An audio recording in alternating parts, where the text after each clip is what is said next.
We are live. Well, welcome to Church on the Beach. I'm recording on Saturday, July something, and I think it's tomorrow's the 12th. Yeah, so it'll be Sunday, July 12th that you'll be listening to this.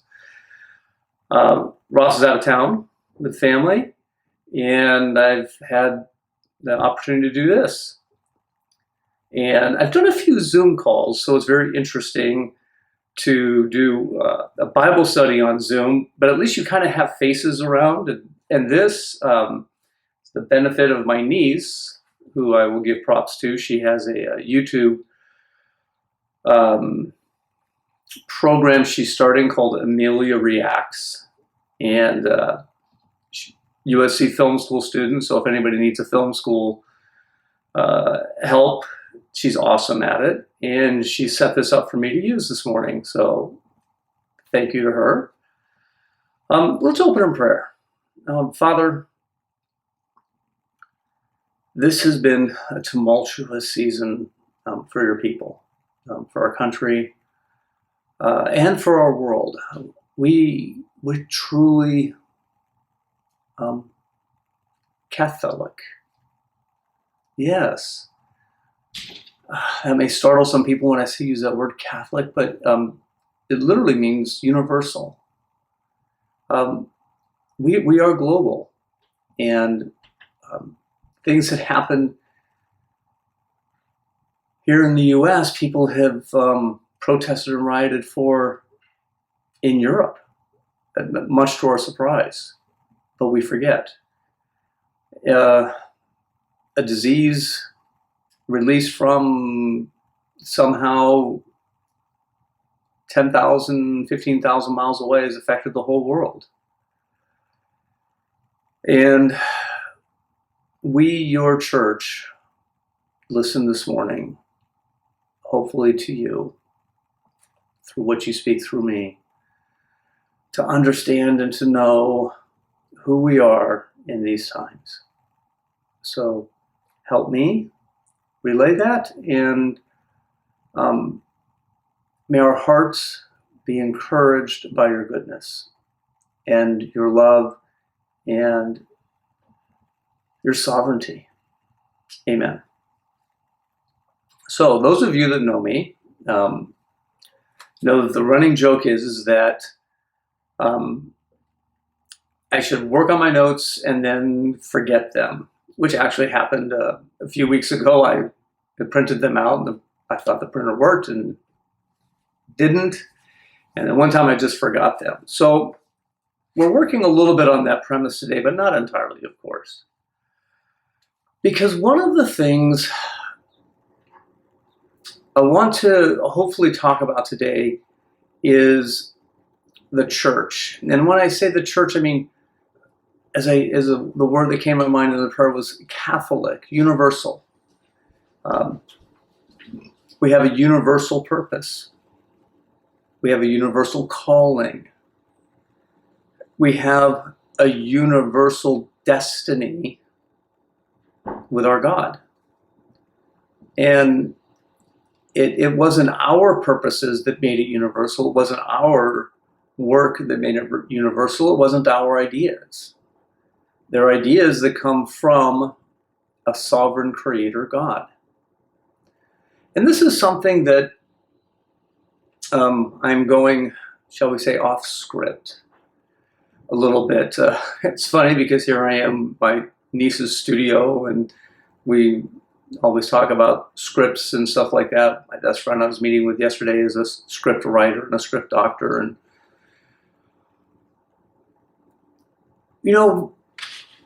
how do we address the things that we're facing today as a church? And we have to go back to, and this is a running joke also for those that know me. I had a young men's Bible study several years ago, 10, 12 years ago. And even though these young men had been raised in Christian homes,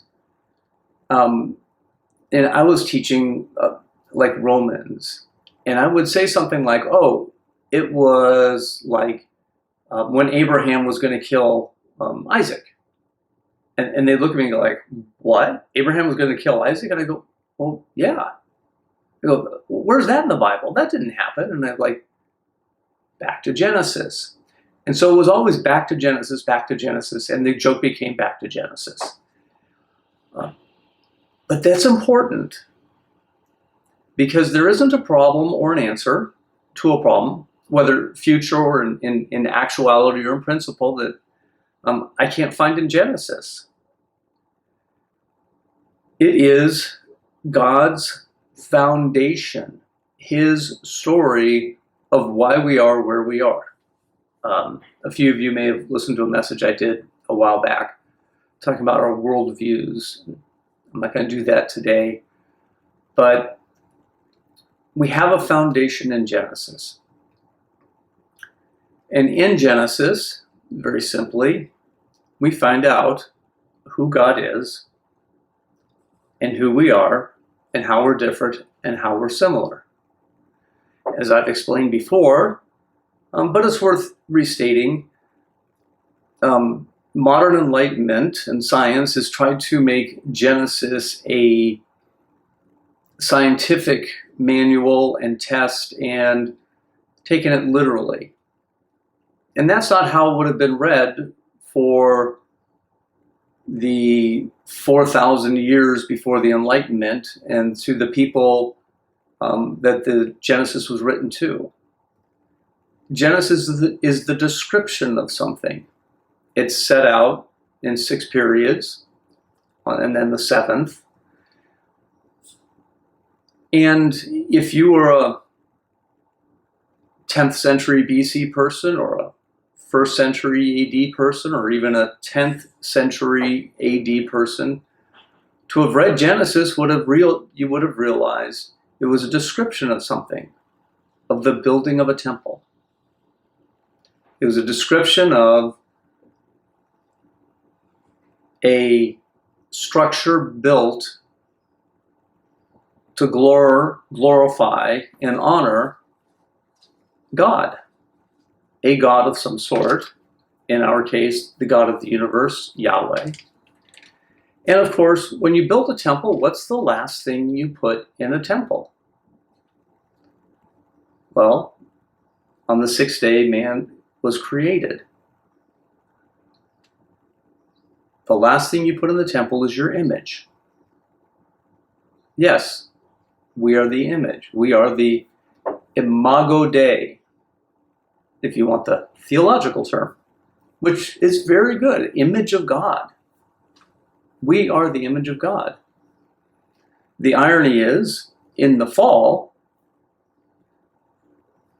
the serpent, the temptation of the serpent was, oh, eat the fruit and you shall be like God.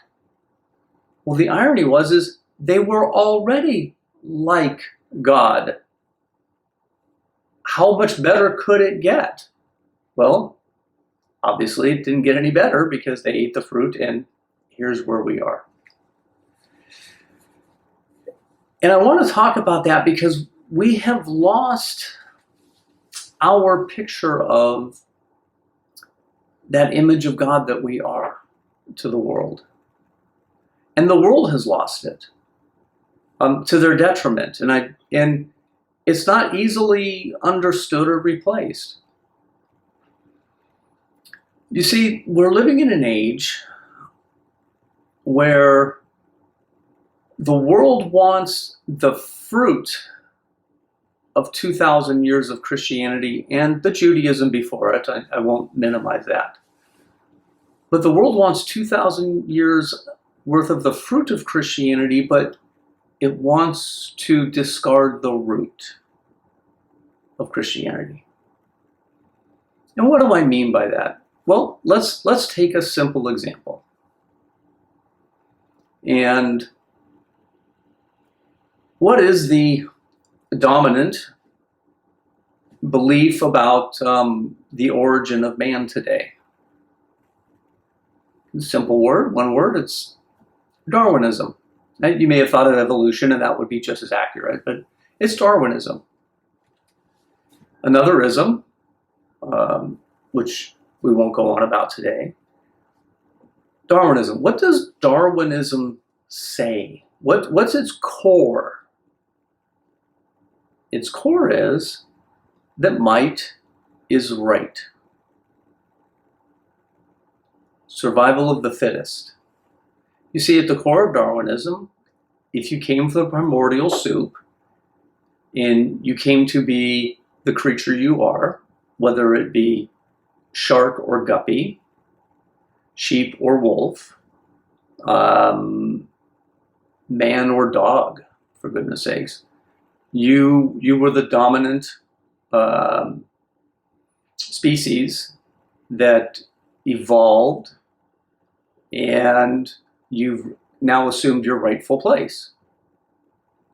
Okay, well, let's go with it for a minute, all well and good. So if that is true, then really, if it's survival of the fittest, then might is right. And if we're going to live with that philosophy, we have some real problems. Well, we're living in a time of real problems, aren't we? I was having this discussion with my niece, woman in the film industry, and has had to overcome some of this, without a doubt, Me Too. Oh God, I would minimize it. Me Too movement. We'll just leave it at Me Too movement. And she's rightfully very angry and bitter. But I asked her why. And she says, well, it's wrong. And I said, based on what? Well, based on how I feel. And I said, okay, well, what if I feel it's not wrong? She goes, well, how can you feel that way? And I said, well, you've known me all my life, but I'm going to play devil's advocate for a moment. And I said, if Darwin is right, then might is right, or survival of the fittest is right. So those people who acted in that way, the Harvey Weinsteins and etc.,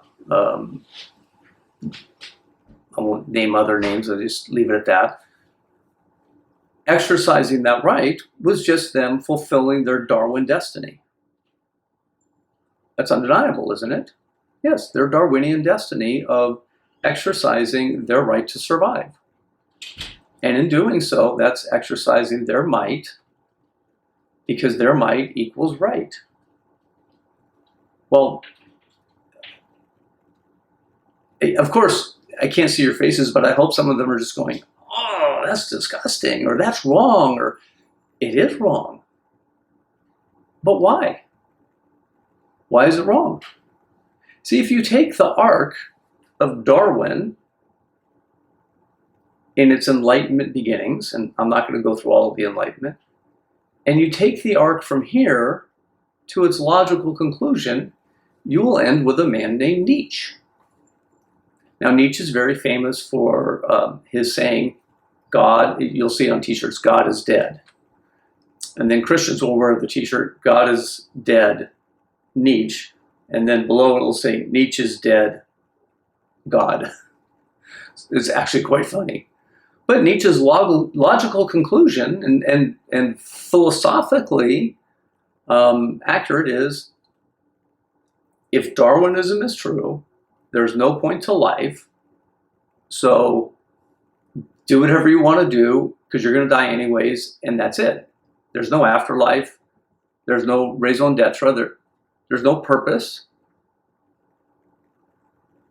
It's pointless. All is pointless. And if you don't think all is pointless, and that philosophy hasn't taken root, just look at the suicide rates today. Yeah, just look at the suicide rates. Look at the malaise. Look at the attitudes of the world. Look at the look at the movies and art. You know, art reflects life, as they say. And 50, 60 years ago, 70 years ago, art was hopeful and the heroes won and there was goodness, whether it's a wonderful life and everything works out or whatever it is. Today, I literally cannot watch. There's so many good shows on Netflix, and they are good shows. I mean, they're well written, they're very creative, they're acted well, and they're pointless. They're truly pointless. Or they are just, there's no right and wrong. There's just an evil to it. Not a moral even in an effect, but a lack of good, a lack of a hope for good.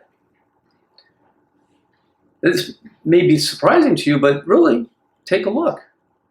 The oddity is when you have something that juxtaposes true evil and true good, like Harry Potter, and it's a mega bestseller.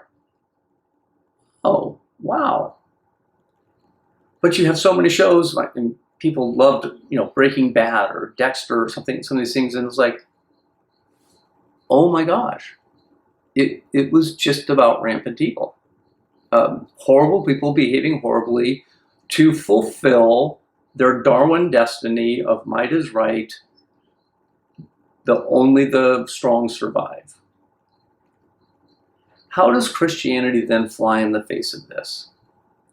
Well, as I mentioned earlier, with the Imago Dei. You see, the movement today, Me Too, civil rights, Black Lives Matter,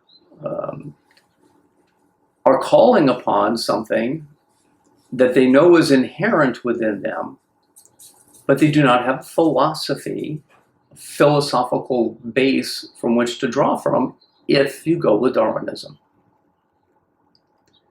Because if it's Darwinism, then only might is right. If that is true, guess what you have? You have violence. And violence only breeds more violence. Wasn't this what Jesus was trying to tell the Jews? He said, if you will pursue violence like this, only violence will come to you. He knew a better way. And though violence has been done upon the church for 2,000 years and continues to be done upon the church continues to grow. And we should look at this. I'm going to quote from Philippians 2. I'm sure you've all read this, but let's take it in a light like this. This was the church's early creed. A creed is something that promulgates or states your core beliefs in a simple format. And this, some believe, was penned by Paul. Some don't know. Some believe he just quoted it. It's accurate.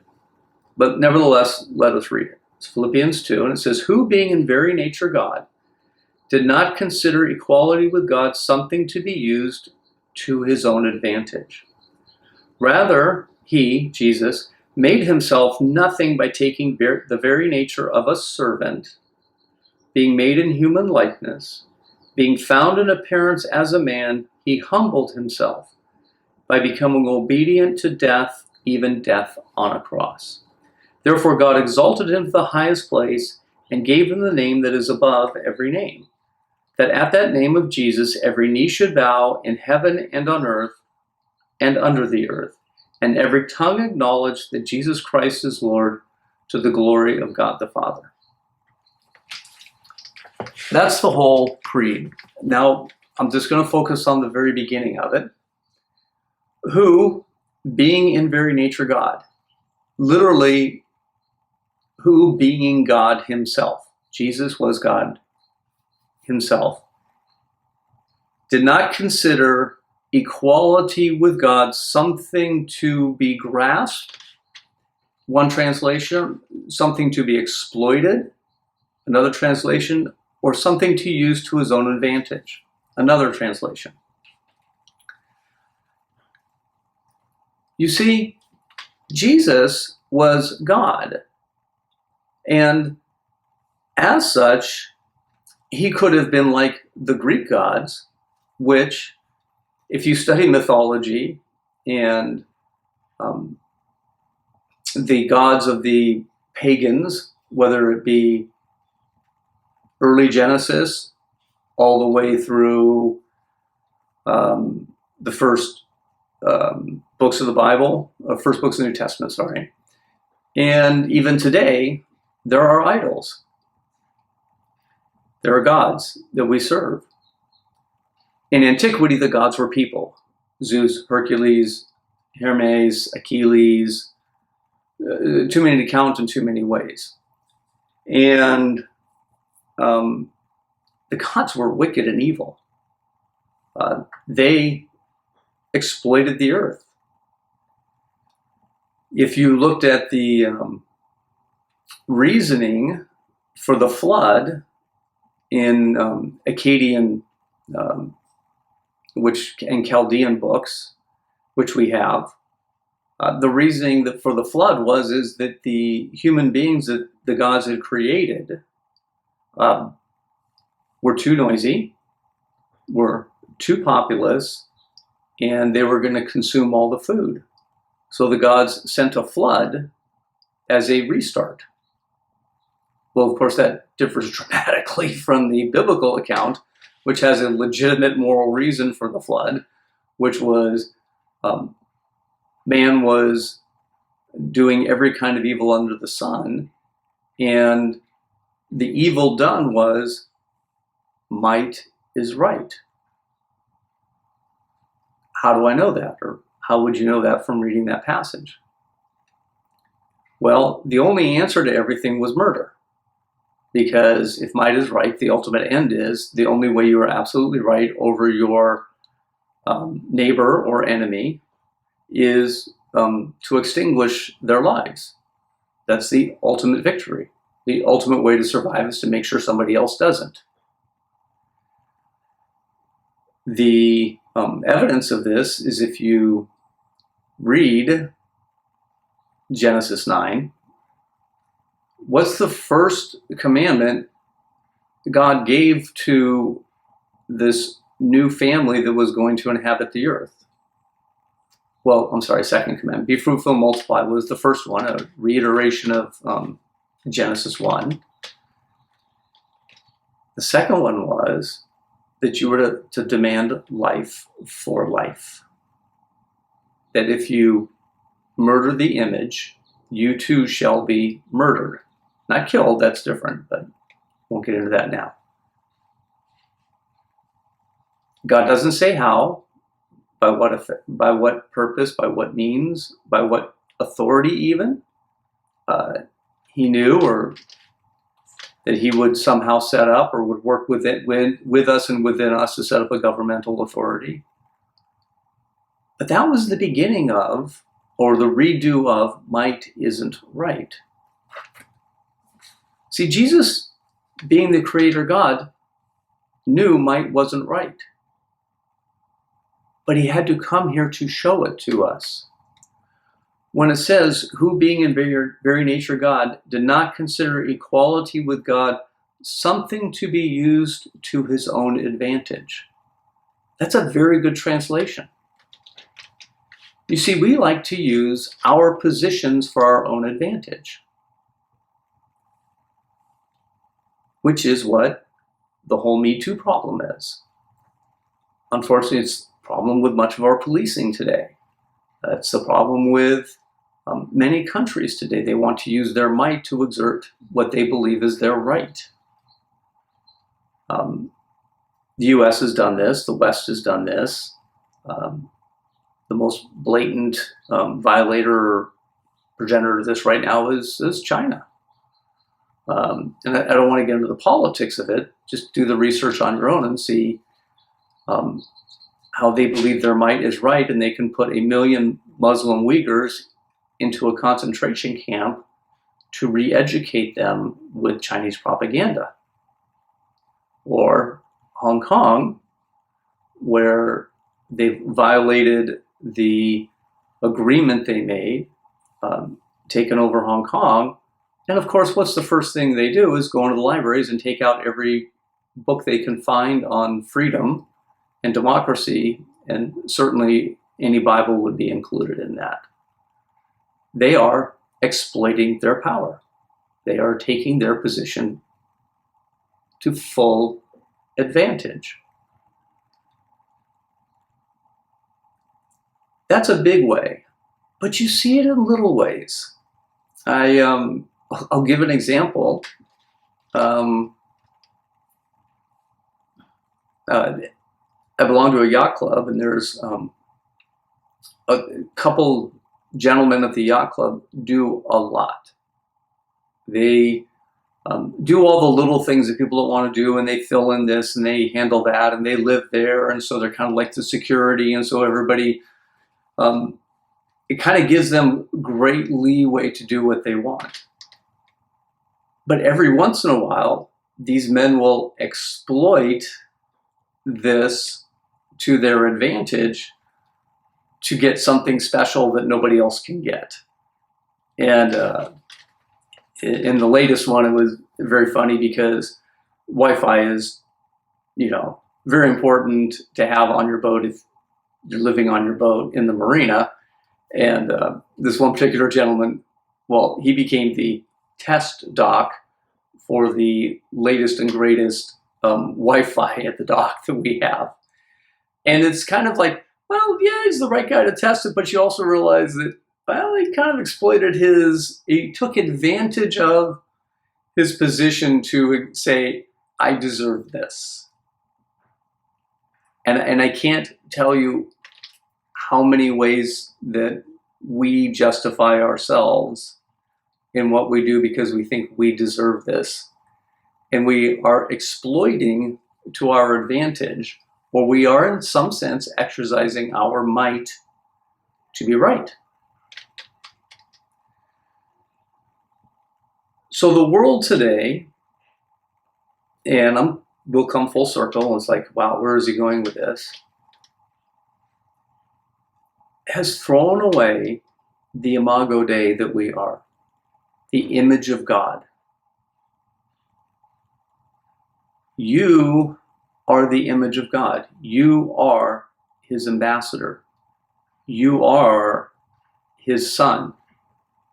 Son being in a biblical use, likeness. You are his likeness.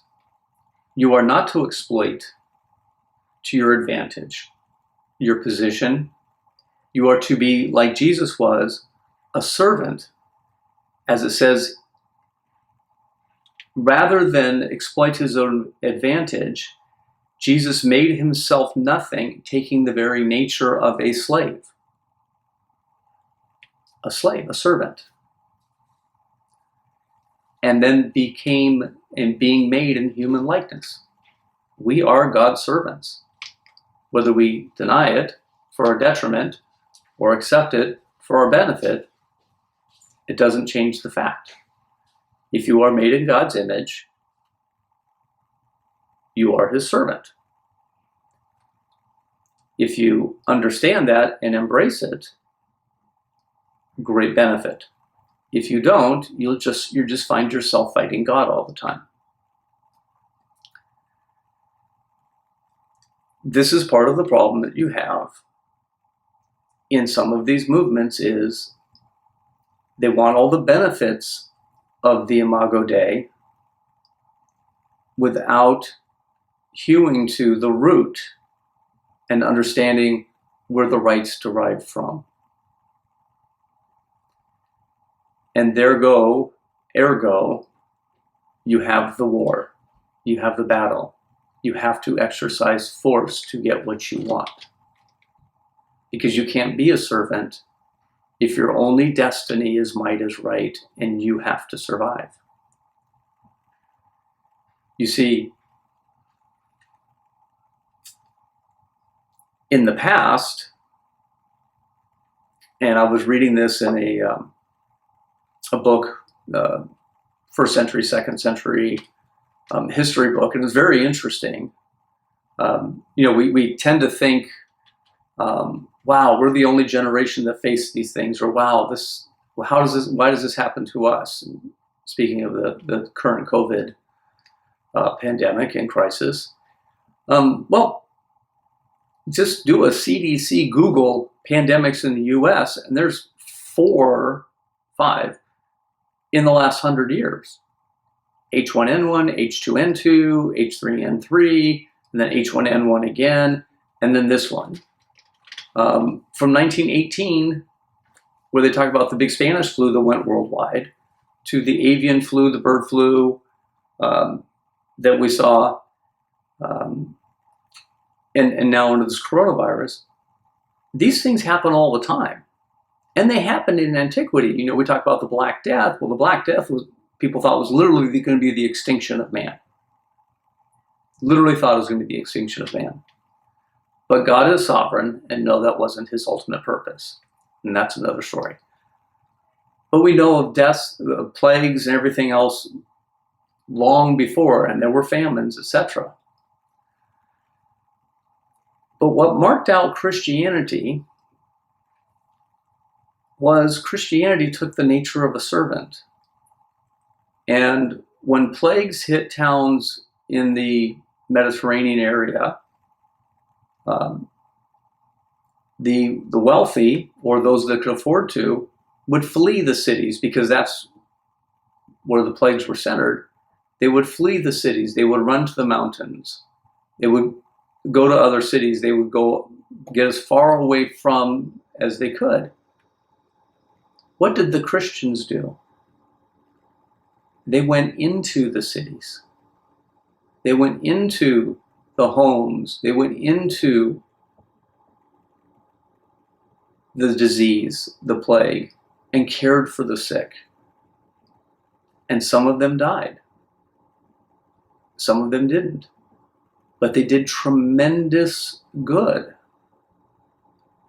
This was completely opposite of the world. Completely opposite of the world. When the people returned from the hills, when the plague had passed, which eventually they do, and nobody was getting sick anymore and nobody was dying, the people would return, and the wealthy people would come back to their homes, and the government people would come back, and all that had fled would return. And they would query the Christians, says, why did you do that? And the simple answer was, because that's what Jesus would do. Because he did not take advantage of his position of being away from mankind and being God and not suffering with mankind, but he came to mankind, to the hurting, to the lost, to the sick, to the broken, became like one of them, and became obedient all the way to death.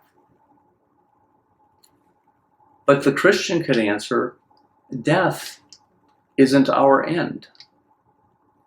You see, Darwin to Nietzsche, that short arc I drew, is circular, really, in a sense, which is what antiquity thought. Antiquity thought life was kind of a karma circle. It may be that you became a ghost in Hades, but that was your final destination. There was no place after that. That wasn't a place you wanted to be or a thought of an afterlife. There wasn't any real purpose to life for antiquity, for the ancients. It wasn't until somewhat Judaism, but Judaism, when you read it, the goal was that they would get the land, but there wasn't a thought of what does that mean for those that die? They're just dead. It wasn't until Jesus Christ and the resurrection that time became linear, not circular. Linear in the sense that it had a beginning, Genesis, because God is outside of time. God did create time too. But it has a purpose in the resurrection of Jesus Christ. Time became linear, and it continues to be linear until Jesus returns and he refashions the heavens and the earth. It's a bad translation to say he recreates the heaven and the earth. The creation is made. He refashions, he remakes it, because we've always been designed to live on earth. N.T. Wright calls it life after death. Life after death after life. Yes, we have life, then we die, so we have an afterlife after death. But there's a life after that when we have our restored bodies, we return to the earth we were made for, and we dwell with the New Jerusalem, the heavenly city, here with us. That is why the Christians could go into the disease-torn, disease-riddled cities and joyfully care for the sick and die knowing that they had been obedient to death on a cross like Jesus. That was the cross they were called to.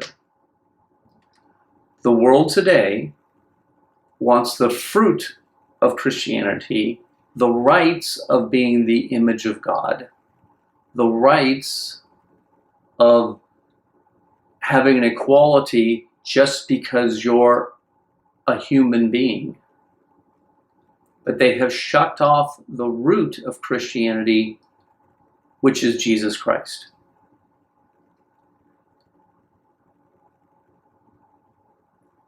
So this week, I hope you will take the time to look at the philosophy that you are believing in. Are you seeing your life as hidden in Christ and being his image and his ambassador?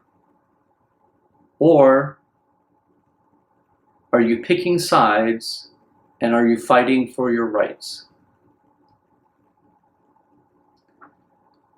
And the test for this is if you are angry at the people or if you are angry at the evil.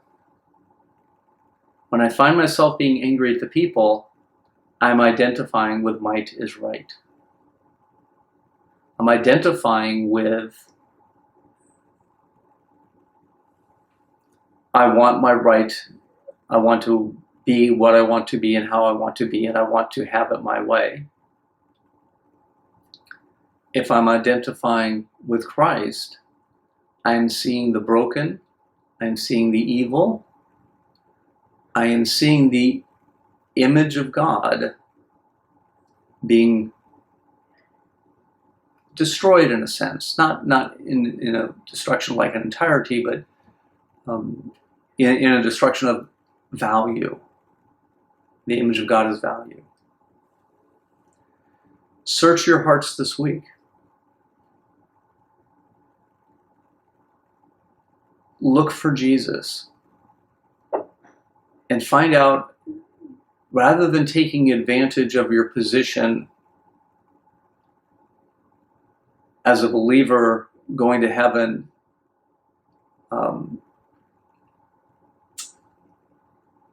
in a way of maybe feeling self-righteous or I'm right and everyone else is wrong, maybe it's time to stop and think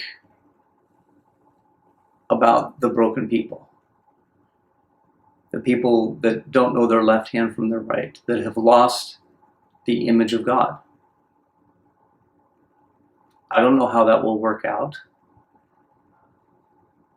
because I know this single thing. Everybody loves to quote the passage, work out your salvation with fear and trembling. And we ought to, because God has put salvation in us. And we are working that salvation out. We're letting that salvation work itself out of us in relationship with the world, we work it out with fear and trembling, with reverence, that's the fear, reverence, and trembling that we have received such a great gift, that God has revealed his Son in us, that we understand we are his likeness. And the difference between us and the world is the world wants all of this fruit, but leaving the root, it does not have the power to live it out. You see, that's the connection to the root is you as the believer have the power to live out the Imago Dei, the image of God. You don't have to fight for your rights. They've been secured because you're the image of God. You don't have to fight for your position. Your position is secure because you are the image of God. Your rights are based on that, not upon your force or violence to take them or your demand for them. So this week, as the image of God, work out your salvation with fear and trembling, because the second part of that verse is, it is God who is in you to will and to do his good pleasure. You see, the reason the Christians could go to where the sick were and the plagues were and the broken were and the horrible places is because their salvation was being worked out, because it was God's pleasure in them to will and to do his work. God's pleasure is in you. He is pleased with you. Go do his work, however that works out in you today. And remember, Jesus said sometimes it was just a cup of cold water. So let's close in prayer. Father, I thank you for this time. I hope what I said makes sense. It was completely off script. The 13 pages of notes that I have here, I read but one half of one page. But it was your word. Remind us, we are yours. We belong to you. That you have called us to much more than what we see in this world. That the little things that we do now ripple for an eternity. And we have eternity within us. We have life after death. When you will restore us to this earth with new bodies like Jesus' body. I have no idea what that would be like, but I certainly look forward to it. I will see you all in 2 weeks. God bless, and thank you for spending this time with me. Amen.